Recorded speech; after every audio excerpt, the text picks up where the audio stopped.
जज साहब अपनी ही माँ को वृद्धाश्रम छोड़ आए। कल रात ऐसा वाकया हुआ जिसने मेरी जिंदगी के कई पहलुओं को छू लिया। करीब 7 बजे होंगे, अचानक शाम को मोबाइल बज उठा। मोबाइल उठाया तो उधर से रोने की आवाज़। मैंने शांत कराया और पूछा कि भाभी जी आखिर हुआ क्या।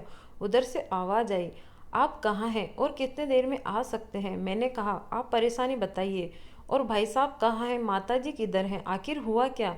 लेकिन उधर से केवल एक ही बात बार बार सुनाई दे रही थी, आप आ जाइए। मैंने आश्वासन दिया कि कम से कम 1 घंटा पहुंचने में लगेगा। जब मैं उनके घर पहुंचा, देखा तो भाई साहब सामने बैठे हुए हैं और भाभी जी रोना चीखना कर रही हैं।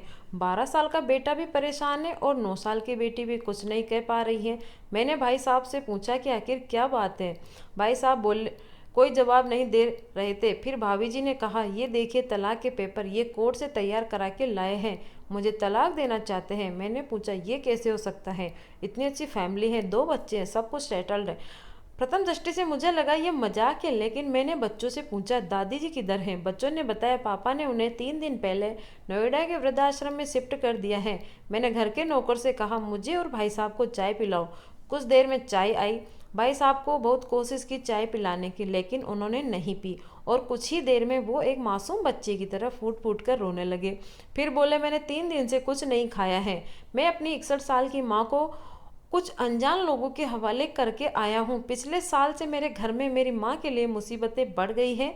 मेरी पत्नी ने कसम खा ली है कि वह माँ जी का ध्यान नहीं रखेगी।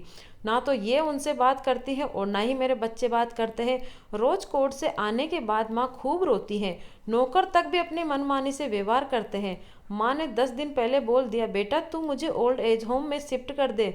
मैंने बहुत कोशिश की पूरी फैमिली को समझाने की, लेकिन किसी ने माँ से सीधे मुंह बात तक नहीं की।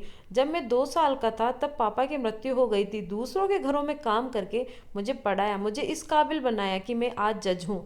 लोग बताते हैं माँ कभी दूसरों के घर में काम करते वक्त भी मुझे अकेला नहीं छोड़ती थी।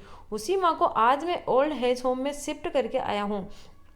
पिछले 3 दिनों से मैं अपनी माँ के लिए एक एक दुख को याद करके तड़प रहा हूँ, जो उसने केवल मेरे लिए उठाए। मुझे आज भी याद है, जब मैं 10वीं की परीक्षा में अपेयर होने वाला था, माँ मेरे साथ रात रात भर बैठी रहती थी। एक बार माँ को बहुत फीवर हुआ, मैं तभी स्कूल से आया था। उसका शरीर गर्म था, तप रहा था। मैंने कहा, माँ तुझे फीवर है। हंसते हुए बोली, अभी खाना बना रही थी इसीलिए गर्म है।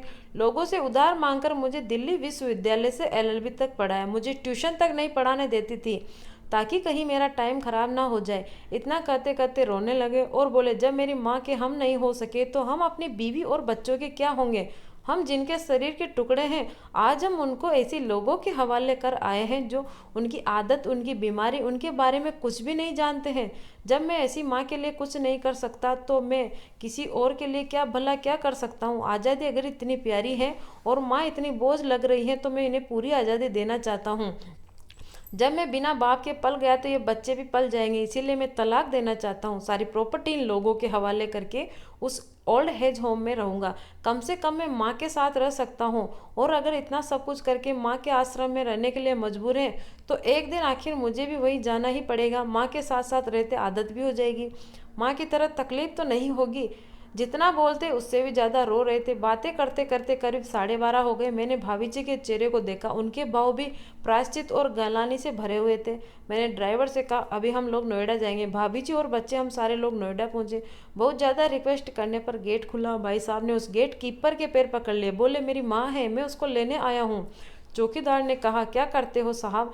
भाई साहब ने कहा, मैं जज हूँ। उस चौकीदार ने कहा, जहाँ सारे सबूत सामने हैं तब तो आप न्याय अपनी माँ के साथ न्याय नहीं कर पाए, औरों के साथ क्या न्याय करते होंगे साहब। इतना कहकर हम लोगों को वहीं रोककर वह अंदर चला गया। अंदर से एक महिला आई जो वार्डन थी। उसने बड़े कातर शब्दों में कहा, 2 बजे रात को आप लोग ले जाके कहीं मार देंगे तो मैं अपने ईश्वर को क्या जवाब दूंगी। मैंने सिस्टर से कहा, आप विश्वास करिए ये लोग बहुत बड़े पाश्चात्य से जी रहे हैं। अंत में किसी तरह उनके कमरे में गए।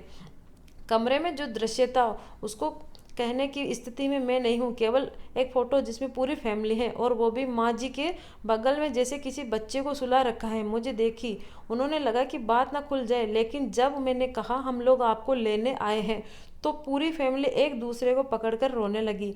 आसपास के कमरों में और भी बुजुर्ग थे, सब लोग जागकर बाहर तक ही आ गए। उनकी भी आंखें नम थी। कुछ समय के बाद चलने की तैयारी हुई। पूरे आश्रम के लोग बाहर तक आए। किसी तरह हम लोग आश्रम के लोगों को छोड़ पाए। सब लोग इस आशा से देख रहे थे कि शायद उनको भी कोई लेने आए। रास्ते पर बच्चे और भाभी जी तो शांत रहे, लेकिन भाई साहब और माता जी एक दूसरे की भावनाओं को अपने पुराने रिश्ते पर बिठा रहे थे। घर आते आते करीब 3:45 हो गए। भाभी जी भी अपनी खुशी की चाबी कहाँ है ये समझ गई कि मैं भी उनसे विदा लेकर घर की ओर चल पड़ा, लेकिन रास्ते भर वो सारी बातें और दृश्य घूम रहे थे। माँ बाप अपने बच्चों के सुखद भविष्य के लिए अपना सब कुछ न्यौछावर कर देते हैं ताकि उनका बच्चा इस दुनिया में शानदार तरीके से जी सके। इसीलिए हर औलाद का फर्ज है कि वह अपने माँ बाप की खूब सेवा करे, उनको बुढ़ापे में अकेला ना छोड़े।